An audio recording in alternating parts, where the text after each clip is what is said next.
안녕하십니까, 박사입니다. 독일이 이민 정책으로 나라가 망해가고 있습니다. 러시아 매체 부지길라드는 독일인들이 왜 독일을 싫어하게 됐나라는 제목으로 양질의 독일인들이 자기 나라를 떠나고 있다고 전했습니다. 이 매체는 독일을 떠나고 싶어하는 사람들이 급격히 증가했는데 가장 교육을 많이 받은 계층들이 떠나고 있으며 궁극적으로 이들을 누가 대체하게 될지를 다뤘습니다.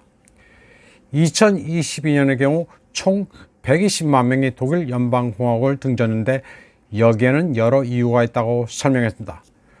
최근 독일을 떠난 한 사람은 독일의 디지털화 수준이 20년 전으로 되돌아간 것 같다고 말했습니다. 여러모로 시대에 뒤처졌다는 얘기인데 역시 근본적 원인은 먹고 살기가 힘들어 스위스 같은 곳으로 이주합니다. 지난 여름 여론조사에서는 독일인의 4분의 1 가까운 사람들이 장래 이민을 아주 진지하게 고려할 의사를 밝혔습니다. 독일을 떠나지 않겠다고 응답한 사람은 58%에 불과했습니다. 문제는 젊은 층일수록 독일의 미래가 없다고 생각한다는 점입니다. 19세에서 29세 연령층에서는 37%가 가방을 싸겠다는 적극적인 의지를 밝혔습니다. 30에서 39세 그룹에서는 이민에 대해 36%가 긍정적인 견해를 표출했습니다. 대조적으로 60세 이상 연령층들은 조국에 대한 애착이 높았습니다. 이게 지난 여름 여론인데 2021년에 비해 상황이 크게 달라졌습니다. 2021년 1월 설문조사에 참여한 독일인 중 16%가 이민 준비 여부에 대한 질문에 긍정적으로 응답했습니다. 이는 당시로서도 매우 높은 수치로 보였습니다. 청년층에서는 2021년 1월 이 수치가 19%였습니다. 독일에서 사는 것은 갈수록 힘들어지고 있습니다. 독일에서 살고 있는 한 러시아인에 따르면 일반 아파트를 임대하려면 최소 월 1,000유로를 지불해야 하며 닭고기부터 모든 물가가 비쌉니다. 운전면허증을 발급받기 위해서는 전체 과정에 2,500유로가 듭니다. 독일에서는 교육받은 전문가 계층도 많이 해외로 빠져나갑니다. 프랑스 라디오는 독일 이민자 가운데는 고등교육을 받은 30대가 많다고 보도했습니다. 그리고 이들은 독일의 현재 사회 시스템에 만족하지 않는 사람들로 시스템이 바뀌지 않는 한 독일을 떠나거나 아니면 참고 적응할 수밖에 없다고 프랑스 라디오는 전했습니다. 이 매체는 2022년에 조국을 등진 독일인의 수가 2016년 이후 가장 높은 수치라고 보도했습니다. 마치 독일에서 특수 군사작전이 일어난 것만 같습니다.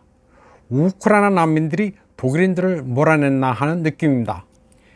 이들 10명 가운데 6명은 남성으로 평균 나이는 35세입니다. 그리고 4명 중 3명은 고등교육을 받았습니다. 거의가 독일 관료주의에 지쳐 나라를 떠났습니다. 독일인들이 선호하는 이민국은 스위스, 오스트리아, 미국입니다. 언어 면에서 적응하기가 좋은 나라들입니다. 이러한 두뇌 유출은 심각한 노동력 부족을 겪고 있는 독일 경제에 영향을 미치고 있습니다. 그런데 독일 인구의 대량 유출이 발생한다고 해서 독일 인구가 줄어들지는 않습니다. 떠나는 사람보다 더 많은 사람들이 독일로 이주하기 때문입니다. 2022년의 경우 떠난 사람보다 들어온 사람이 150만 명 정도 많았습니다. 그런데 문제는 독일로 유입되는 인구의 질입니다. 독일 잡지 비어샤프트보크에 따르면 각 주에서는 트럭 운전사, 유치원 직원, IT 전문가 등 자격을 갖춘 인력을 필사적으로 찾고 있습니다. 그런데 독일을 빠져나간 독일인들이 이런 전문 인력입니다. 빠져나간 부분을 독일로 이주한 그룹에서 찾고 있는 겁니다. 독일은 외국인들의 귀화 절차를 간소화했습니다.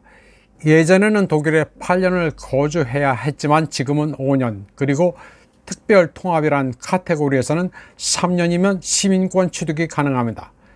그리고 출신 국가 여권을 포기하지 않아도 됩니다. 비어샤프트보크의 저널리스트 스베냐 갤로비츠는 독일 당국이 자격을 갖춘 이민자 유치에 관심을 두면서도 이민을 가는 독일인에는 거의 관심을 두지 않는다고 한탄했습니다. 독일을 떠나는 사람들은 알짜배기 인력입니다.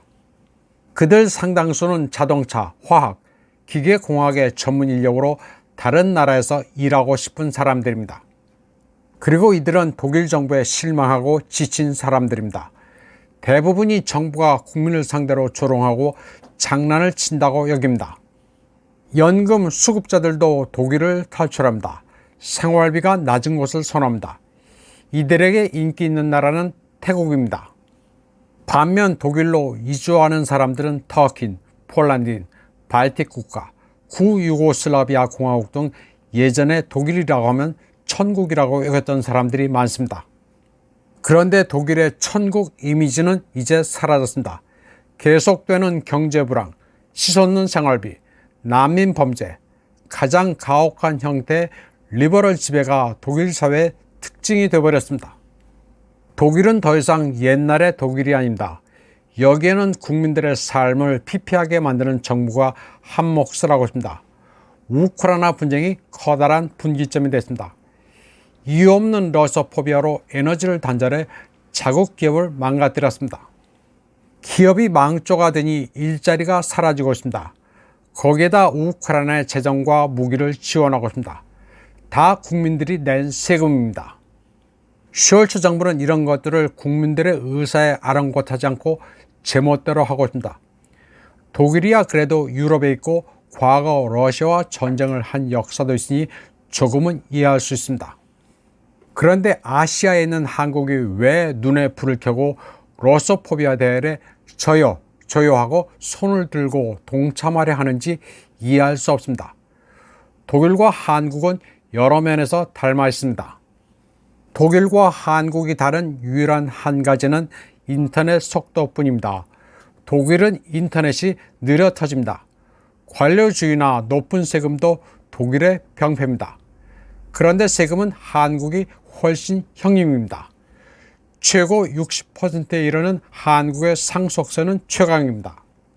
그런데 상속세 말고도 증여세, 양도세, 취득세 등등 여러 명목으로 돈을 강탈합니다.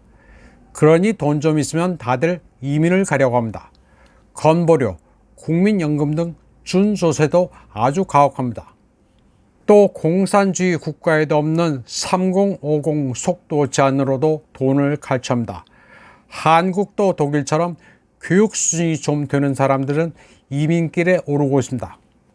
가령 자산이 40억 정도 될 경우 이민을 가게 되면 최소 10억 이상의 상속세를 아낄 수 있습니다.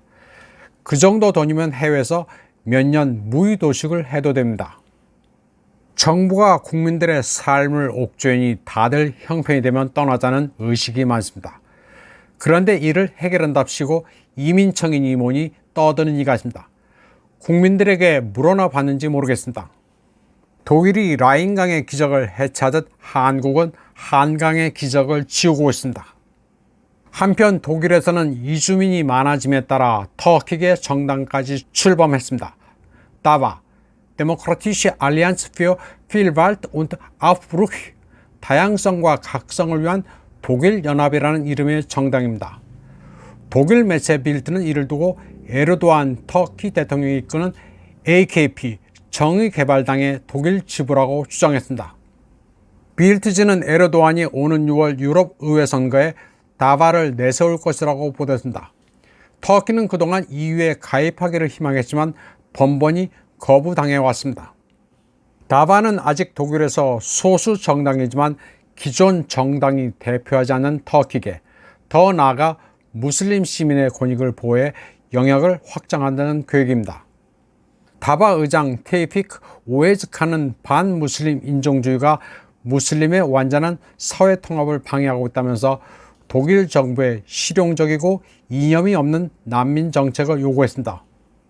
그러면서 독일에는 수십만 명의 근로자가 부족하다고 말했습니다. 그는 또 올여름 있을 유럽연합의회 선거에 참여할 당의 계획을 공개하고 후보도 지명했습니다. 빌트지는 현재 투표권을 지닌 독일 무슬림 시민이 250만 명이 되는 것으로 추산했습니다. 빌트는 또 지난해 5월 터키 대선에서 에르도안이 67%를 득표한 만큼 독일 내 터키 디아스포라에서 높은 인기를 누리고 있다고 지적했습니다. 다바의 당사가 확장되면 독일 내 에르도안의 입김도 강해질 것으로 예상되고 있습니다. 이번 방송은 여기까지 하겠습니다. 시청해주신 여러분 감사합니다.